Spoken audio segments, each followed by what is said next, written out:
name's Sam McClean. I am the SNAP Ed coordinator at Maine General, and we basically do direct education and community garden work in Waterville and the surrounding community in northern Kennebec County.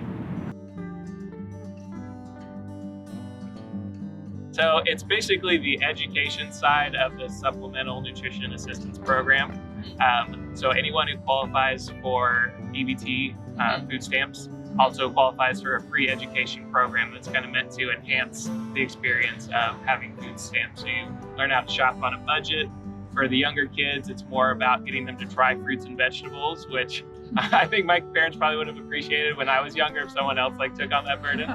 So we do a lot of monthly taste tests in elementary school, and then we build from there. In middle school, you're learning basic kitchen skills of how to use a stove safely and chop things with a knife. And then in high school, we try to prepare you for shopping for yourself when you move out of the house. And then once you're in the adult classes, it's more about either cooking for yourself on a budget or for a family. And we try and keep in mind the average food stamp allowance monthly. And yeah. Me and this other woman, Erica Bernardini, were both really interested in community gardens, so we took that on together. Erica's now one of our community garden champions. So we have 8 community gardens. So she oversees one over at Woodman Heights, and then we're kind of in the process of building up community oversight for the different gardens. So there's 8 different ones. I primarily oversee this one. We have Paula Raymond, who oversees the South End. Erica Bernardini is always there for one of our community gardens, and then we hire local people to oversee gardens in their neighborhood.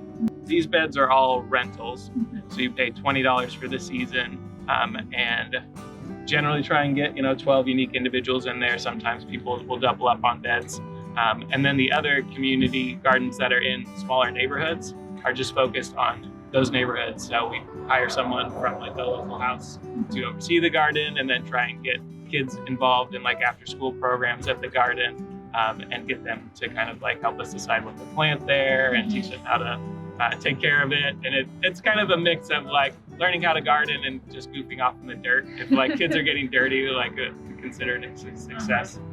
Our ideal goal is to have one that's accessible to anyone in Waterville, so your neighborhood will have a community garden you can walk to.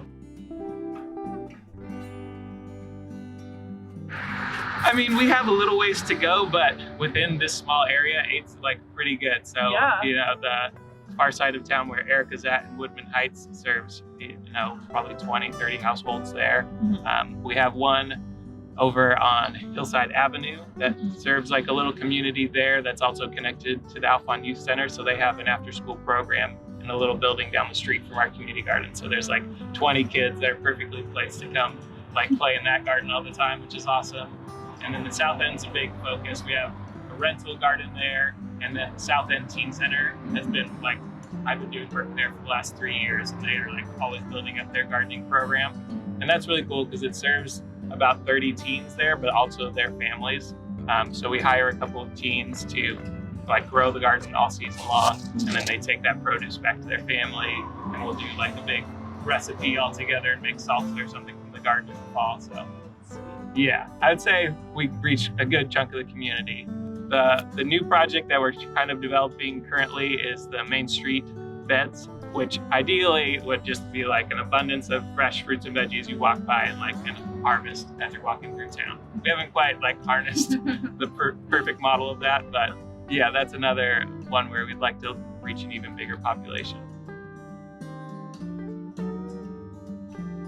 Yeah, it's kind of been an interesting journey. I grew up on a big farm in Oregon, and we had a huge vegetable garden, and I hated vegetables. So it was if you want to go play with your friends after school, you have to weed the blueberry bed or something like that. So the garden was my least favorite thing. And my mom fed us an endless amount of zucchini every summer, which I hated. So it was a weird turn of events when I was going through my undergrad. I did a little bit of traveling, and I found out about Waterville, which is a program where you can work on farms in exchange for room and board. So I did that in a few other countries and realized I had the practical skills to do that. And then hanging out with those people, you start to develop a new interest in eating vegan or something like that. And all of a sudden you start to appreciate vegetables. And then Before you know it, you're like, oh, my parents knew what they were doing, like feeding us real food back then. Oh, hanging out with the kids, like regardless of what we're doing. One of my favorite community garden memories is when we first built the Woodman Heights garden. We had these two little kids that came to like help us put the soil in the beds. And I looked over at one point and they were like very helpful, very energetic, like 3 and 4 years old.